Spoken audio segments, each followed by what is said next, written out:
Vipi ndugu yangu? Kabaka. Shwari. Unyamwezi? Sasa hapa mimi nilikuwa nateremka huku bondeni huku. Bondeni kule kwa Masela au bondeni unaenda tu? Sio kwa Masela. Yaani mimi nilikuwa nakuja kule kwanza nitaka nianze kwa Nanga. Nikishatoka kwa Nanga nimpitia kwa Musa afu ndo nije kwako. Kwangu. Mimi kwangu ndo natoka hivi. Ndo naelekea mishemishe. Unaelekea mishemishe? Mimi kwangu sipo. Nimepiga loki, ufunguo nao hapa ndo naelekea zangu town. Hata hivyo sina shida na kwako sana, mimi nina shida na wewe. Una shida na mimi? Mimi ndo mimi hapa sasa hivi. Sasa bwana mimi nikakaa nikapiga window akili yangu. Kwanza Nanga yupo, ujue kitambo na sijasoma na mwanzi yule madevu wako yule. Yaani yupo vipi? Yaani wapo ulaiani hapa au washakamatwa? Ulaiani wapo. Yaani mimi nikafikiri unaniuliza kama yupo kwake wakati mimi ndo kwanza nimekuambia nipo hapa. Unaona wewe mimi nina macho ya tai au macho gani? Hamna mwanangu. Wewe si mtu wa nyumbani mwanangu, mimi mtu wa town. Unajua toka nimeanza kwenda town. Sijawahi kuonana na Nanga kitambo kweli hadi na Uncle Musa. Sijaonana naye kitambo. Uncle Musa naye yupo kwa sababu Uncle tangu aoe. Amefungua duka pale. Na anaendeleza shughuli zake. Wewe Uncle ana duka? Uncle ana duka kubwa tu. Wewe ile sio duka. Wale wanaita nini ya pombe liquor store. Na mambo ya pombe. Liquor store. Sema kwa Uswazi huku tunaita nanili ubanda. Yaani tabia yake ndio imemfanya afanye biashara yake. Wewe mlevi goga aeke pombe. Nanga yeye ndio yupo pale anawafundisha vijana box. Sasa unajua tena mabondi ya zamani. Nanga mpiga ngumi kitambo. Mabondi ya zamani basi anajikuta yeye championi, kachukua vijana kule wakina nani yupo na mwenzie Keito.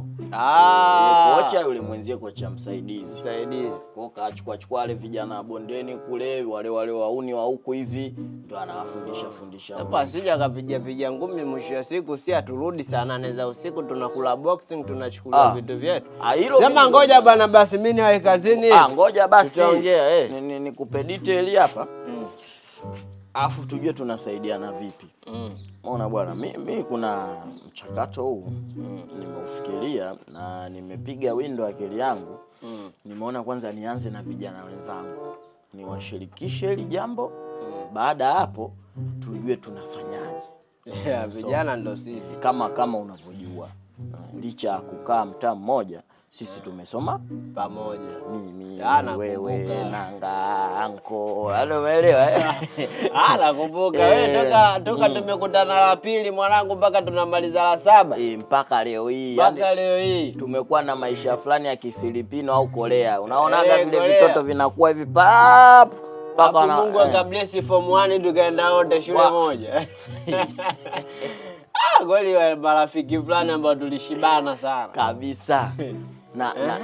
Na kitu ambacho hicho nilichofikiria mimi nianze na nyie ndugu zangu wa karibu kwa sababu nyie mnanijua mimi kitambo.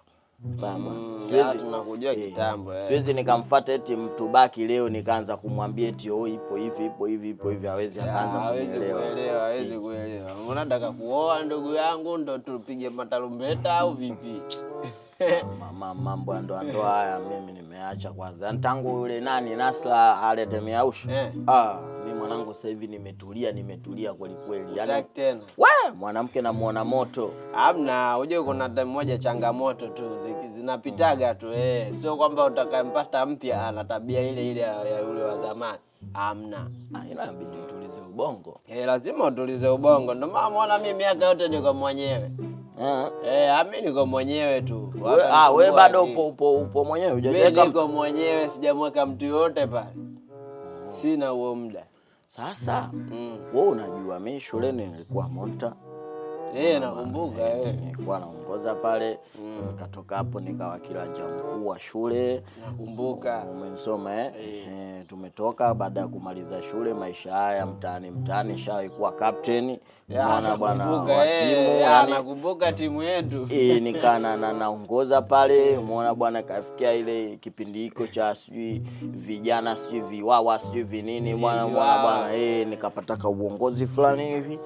Kwa hiyo sasa nikapiga window tena akili yangu nikaona mimi binafsi mimi nina nyota ya kiongozi.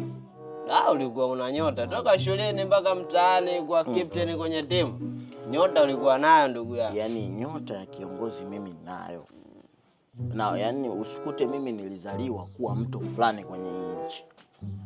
Wa kitofauti. Wa kitofauti. Kwa sababu haiwezekani kuanzia maisha yangu ya utoto. Mimi nakuwa leader. Umenielewa? Unakumbuka hata kipindi tunaingia jeshini mimi ndo nilikuwa naongoza jalamba naambia bwana tuingie hivi tukaibe maembe. Lazima nakumbuka. Unaelewa poli la jeshi ile wanajeshi wanatukimbiza watuchapa sana bakola. Umeona? Sasa nikasemaje? Nikusanye ndugu zangu. Yaani nyewe mwe kama wanakamati. Mmesoma. Twende kwenye ofisi ya serikali za mitaa. Tujue fomu au utaratibu wa kuwa mbunge inakuaje. Umeona ambako mimi nikae kipaumbele niwe mbunge. Umesoma? Nikishakuwa mbunge najua kuna mambo lazima yatabadilika. Yaani wewe uende kwenye ofisi za chama zile ukachukue fomu ya ugombea, yaani niwe mbunge. Yaani wewe uwe mbunge. Niwe mbunge. Mbunge wa jimbo lipi? Jimbo hili la Temeke. Umesoma? Umeona? Niwe mbunge na nyie kama ndugu zangu au kama watu ambao mmekuwa na mimi tangia kipindi hicho, nitajua na nyie nafasi gani mnapata kwenye serikali yetu. Umeona bwana? Wewe unaweza kuwa mwenyekiti wa vijana na ningeweza nikampa sehemu yoyote pale, akawa katibu, akawa nani. Yaani nyinyi mnakuwa kama wajumbe fulani hivi.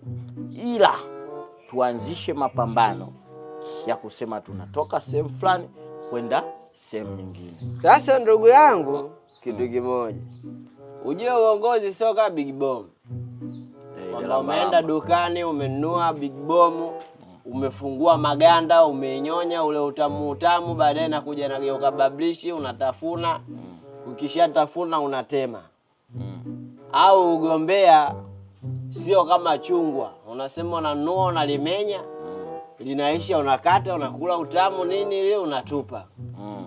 Na ugombea sio kwamba kama chakula utakipika kitaiva, kikiiva unakula.